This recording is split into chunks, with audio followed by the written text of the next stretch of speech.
Hello, what's up and what's happening? Welcome back to the channel. We collapsed, man. That's all I can say. We had a collapse. Now, maybe it's not the biggest collapse because at the start of the year, it might have been far-fetched to think that we are going to be a playoff team. We lost to the Patriots, tied versus the Giants, beat the Bills, and we lost to the Titans, beat the Chiefs, lost to the Dolphins in the game that we should have and could have won.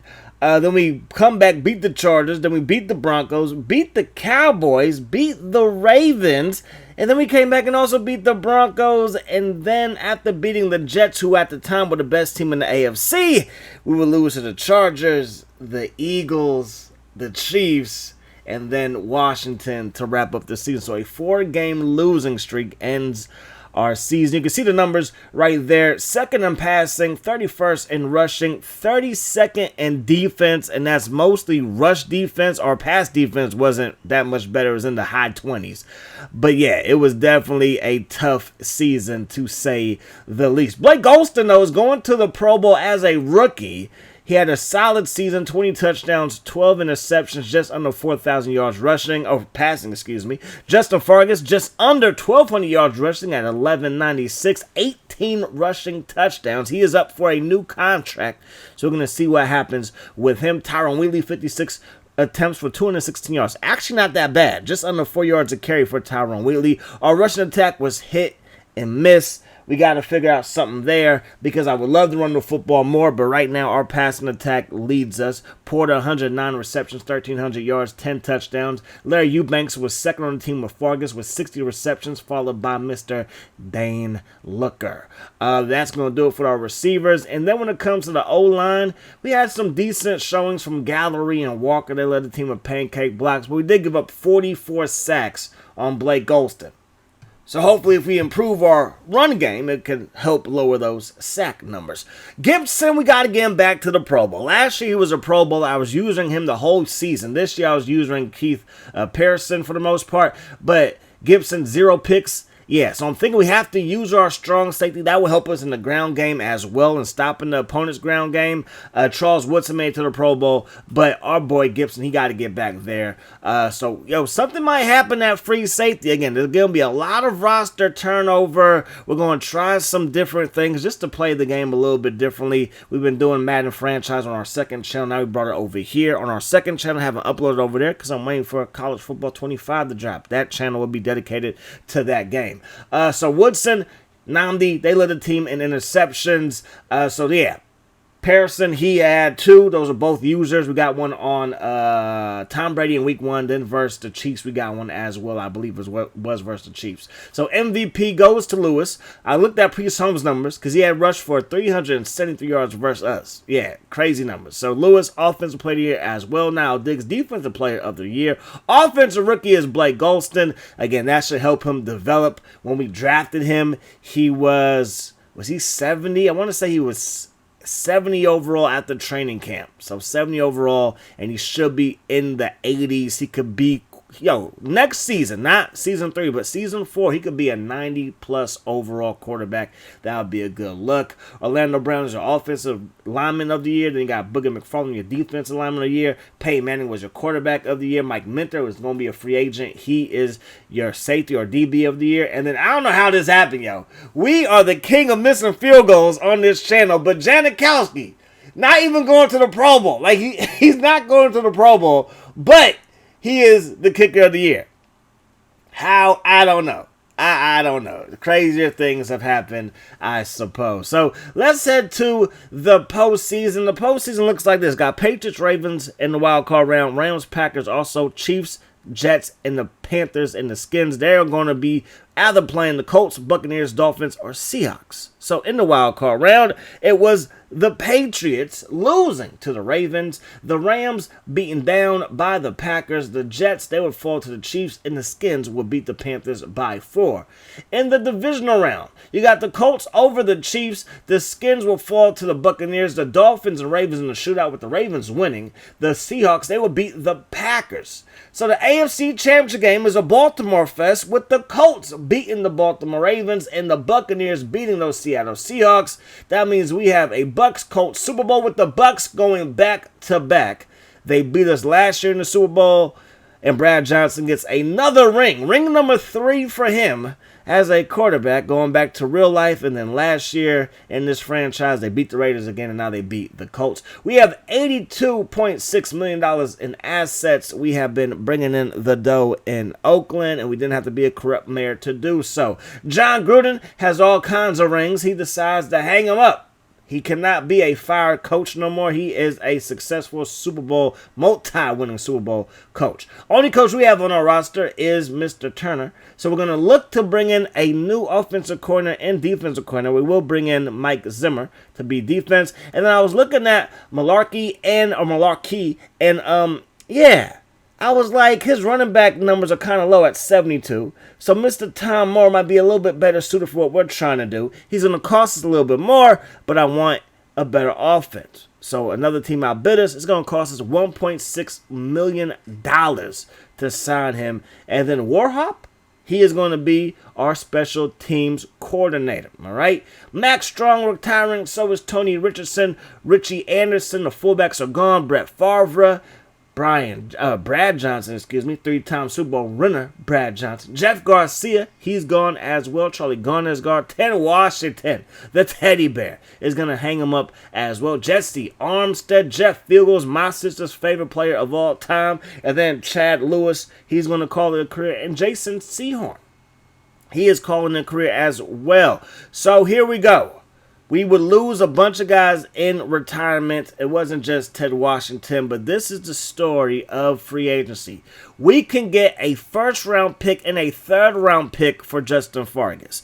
We had the 32nd best rushing attack, basically, 31st best rushing attack. So it really wasn't that good, right? It wasn't good at all. We could pick up a Steven Jackson by trading Warren Sapp, who has gotten 3 sacks in 2 seasons. So I do try to be as realistic as possible, but I have to remind myself I am playing a video game, and sometimes in order to win, you got to play the way that the game was designed to be played. So Steven Jackson might be the move because he could just be the move. Now, Fargas, when we got him, he was in the 70 overall range. Now he's 90 overall with 94 speed. He's an absolute stud at 26 years of age, but we could save some money and we can get Steven Jackson, who's 3 years younger, and we're going to do that. We're going to pull that trigger, and the Rams are going to get Warren Sapp, and they're going to get Fargas. We'll get a first-round pick and a third-round pick. Baja Bilamila, we're going to let him walk. We're also going to let Sands walk and Williams walk. We're going to try to rebuild this defense, and now we need another piece to go along with it. We will let everybody walk in free agency, but we do try to re-sign these guys. I just, again, trying things new, trying to let the CPU get a chance at persuading these guys to go to their teams, all right? So now it's time for the NFL draft, and we got to make a decision. First decision is in the first round. Who do we pick? We have 2 first-round picks. I'm thinking outside linebacker is a need, especially last year, the way that we ended the season. We couldn't tackle to save our lives. So we're going to drop back in the draft to get another third-round pick and a fifth-round pick. We're going to let go of our 7th and 6th-round pick just to make the deal work, because in Madden 2005, you can't have more than 10 draft picks. So we will pick up Martin. He is a outside linebacker from Nebraska. First round pick number 2 for us in the first round. We're going to go with James Kelly, a 198-pound running back from Texas A&M, ran a 4.37, so his speed should be in the 90s. So Lionel Martin, 239 pounds, 6'3", out of Nebraska, 23 years of age, 74 overall coming in off of the gate. I like those numbers. James Kelly, 71 overall with 90 speed, 91 agility, 59 break tackles low, 72 carry is not bad. Fargas's carry was around the same, if not low. I want to say his carry was in the 60s.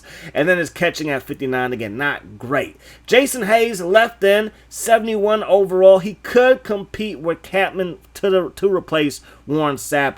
Obviously, Warren Sapp was a guy last year. James Shields, he's a D tackle, 65 overall. He got in the 3rd round. Another 3rd round pick is another defensive tackle. At pick number 14, we got Zachary Orlando, who is actually a little bit better than the guy that we picked right before him at the same position in Shields. So yeah, we're going to have some fun figuring out who's going to play D tackle for us.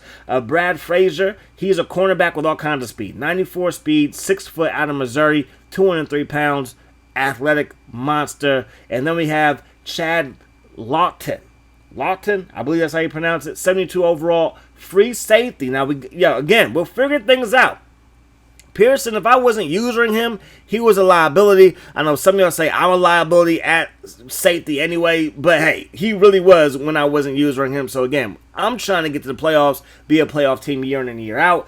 We got to have guys on the field that can do that. Swain, tight end. He was projected to go in the second round. We picked him in round number 4. And then round number 5, our last pick was a quarterback here, 53 overall. He will be cut. He will not be on the roster. Lord, hopefully we would never have to use him ever. So I'm going to just cut him and re-sign or sign a quarterback to be our third string guy. Dan Potts, he is the first pick in the draft. Defense, I think he's a nose guard. He was like 322 pounds, nose guard. He is going to be playing for Bill Belichick and those Patriots. The Browns, they select a safety, 81 overall strong safety. Before that, the Lions took a right tackle, defensive tackle, and Shepard out of Baylor. Again, probably more of a nose tackle at 330 pounds, 6'4", 678 overall there. Another right tackle in Jeremy Green out of Virginia, 74 overall with 89 run block to start his career. Outside backer and Harris out of Louisiana Monroe, 76 overall. Then you have this halfback and Gaines. They got Bennett on the roster. I believe he's still there, but they're going to select a running back in the top 10, 75 overall. Now the Buffalo Bills take a cornerback from Michigan, 5'10", 86 overall speed with pick number 8. Sean Young is a right guard going to the Niners out of San Jose State, a local boy staying in town. And then pick number 10, the Saints are back at it again. Second first round pick, and they get an outside backer from Colorado. First quarterback taken is going to Green Bay to replace Brett Favre. This is Mike Barnett from Montana, 6'3", 226 pounds. We will re-sign Robbins, obviously. We will bring in David Boston. The rivalry is still alive between him and Charles Woodson, but he will be on the same team as Charles Woodson. Ohio State and Michigan come together. We do bring back Derek Gibson, but I am not opposed to changing things around if need be. All right. Williams, he's a defensive end, who we'll bring in. We also got Jamal Williams to play D tackle. Smart to be our third string running back, and Seneca Wallace to be our third string quarterback. All right. The top free agent was Amon Green. He is now a member of the Arizona Cardinals. We will be getting rid of Jamal Jefferson, who we drafted last year. He's 50-something overall. It's just not going to work out. Yes, I'll take the penalty. Andy Lewis, going to get rid of him as well. This is not going to work out with you there, so we're going to release him and take the penalty hit. And we're not going to have Brian Finneran on the roster either. We're going to get rid of him as well. So we will have some penalties next season. Nnamdi will no longer be a corner. All right, 89 overall speed is decent. He's a big guy, but it will be better suited at free safety than at corner. All right, 89 speed. He got beat a lot, and when he got beat, it went for touchdowns. When Charles Woodson got beat, for the most part, he was able to catch up and at least tackle them, but Nnamdi, not so much. So he is now at 89 overall free safety. And if we look at our free safeties, it's him, it's Pearson, and Lawton, and these guys look good. We can possibly make a trade, but I like Nnamdi there, 89 overall. That's definitely going to help out with our defense. Our roster looks like this. Golston, Batch, and Wallace, those are the guys in our quarterback room. Steven Jackson, Kelly, and Smart. We probably did take a back step when it comes to our rushing attack. However, we were 31st in the league, so maybe it's not that big of a deal, or maybe we could help Steven Jackson progress the way that we helped Fargus to progress. We got Porter, Boston, and Looker, but it will be Larry Eubanks as our third guy. He is the future. Looker, he's on the last year of his contract. We will go 4 wide from time to time. We will get some targets, but for the most part, he helped us last year tremendously, but it's time for us to look towards the future with Eubanks. O-line is solid. O-line is solid. We have to figure out some things to get this rushing attack going. I do not think it's the O-line's fault. It's probably me. It's probably my users. It's probably going up against some tough defenses, but we will figure it out. Holmes is starting to regress. 81 overall. I believe when we got him, he was 84 overall, 83. So he's starting to go backwards just a little bit. D-line is going to be a struggle, but we do have Jamal Williams to help out there. Omens, we drafted him last year. We're going to see what happens with him. And yeah. So the D tackles position could be a revolving door. We're going to see what happens there. Napoleon Harris, 94 overall. That's good. Martin will be our starter. Day 1, 74 overall at right outside back. I got to get these young guys going, help these guys to progress. Charles Woodson, our top cornerback. Phillip Buchanan will be our number 2 guy. And then Frazier, who we drafted, he will be our number 3 guy behind Phillip Buchanan. Going to get as much speed on the field as we can. 94 overall speed for him over Walker's 90. Again, he's not slow, but hey, we're going to try to have the best athletes at corner because, again, I feel like the only way to really play this game and get pressure on the quarterback consistently is to blitz. And if we're blitzing and I'm using a free safety or a strong safety, you know I'm going to freestyle it. We're going to have our corners on the island, and we can't give up touchdowns. I'm okay giving up big plays. Bend but don't break. And too many times last year, the dam broke, and we can't have that, all right? So Steven Jackson, definitely not as fast as Fargus. Fargus has 94 overall speed. Jackson's speed is in the 88 range. But that's why we drafted Kelly. That's why we brought in He Hate Me, Mr. Smart. So yeah, those guys have 90 and 91 overall speed, respectfully. But Steven Jackson will be that workhorse. I would love to run the ball more times than we did last year. Jamal Lewis, he always gets crazy rushing attempts in this game. It's always like in a 400-plus range. Fargus didn't even reach the 300-plus range. So I would love to do that this year. But Fargus also had 60 receptions. So if you take away those receptions and you make them into rushing attempts, he would have had like 320 rushing attempts, but hey, is what it is. Definitely want to get more out of our running back position. Got silver with Steven Jackson. We upgraded his break tackle. Not his agility, which is his lowest attribute. Not his carry, which is on par with his break tackle, but break tackle because you want him to just be an absolute thug out there. Larry Eubanks, his hands are actually fairly good for a guy that's known for his speed. So we're going to try to get gold, but we're actually going to mess around and not get gold, surprisingly, man. My users were not good today, but we're going to upgrade his acceleration to make him even faster, because right now he's balanced, and if he can be that speed guy for us, and he kind of is that speed guy already, that would just be phenomenal, because, of course, David Boston, Doug Jolly, and, of course, Jerry Porter, those are going to be our chain movers on a consistent basis, and then hopefully our man Eubanks can be that big play guy, although we still have to work on our arm strength when it comes to Blake Golston. Martin, looking good, baby. He gets a gold. We're going to upgrade his awareness because I'm not going to be using him, so I need him to be in the right spot. Orlando, 3rd round pick. They wanted me to take him in the 2nd round, but I was like, he'll probably be there in the 3rd round, and he was. Thankfully, him and Shields, we took back-to-back picks in the 3rd round, and hopefully they can help out our D-line. We're going to boost up his strength. And now Blake Golston, it's time for you to get that throw power up. I'm thinking about nerfing it at some point because you could just do these drills until they retire. I'm interested to see, though, if his throw power will go down at all. I remember doing the Aaron Rodgers rebuild with the Green Bay Packers, and from year to year, I believe it was his accuracy. It could have been his throw power, but it kept on dipping. I would get it up, and then the next year it would dip back down. It's like, what is happening? So I wonder if that's going to happen here with Blake Golston. Obviously, in that series, we were simming. Here, we're playing, but we will get it up to 81. I may nerf it, though, and not let it get past 85, because most of the time, your arm doesn't get stronger. Just like you don't get to the NFL all of a sudden become faster than you were in college. Usually, you're going to be your fastest in college and in your prime and so on and so forth. So, Frazier, we're going to get him up to, I believe, what was that, 87 acceleration? Again, want him to be as fast as possible. We're not trying to get beat deep too much. And then Seneca Wallace, he will get gold. We're going to upgrade that throw accuracy. His awareness doesn't matter to me unless we were simming, but we're not. I'm going to be playing the game. So, hey, that is going to do it, y'all. These are the position battles.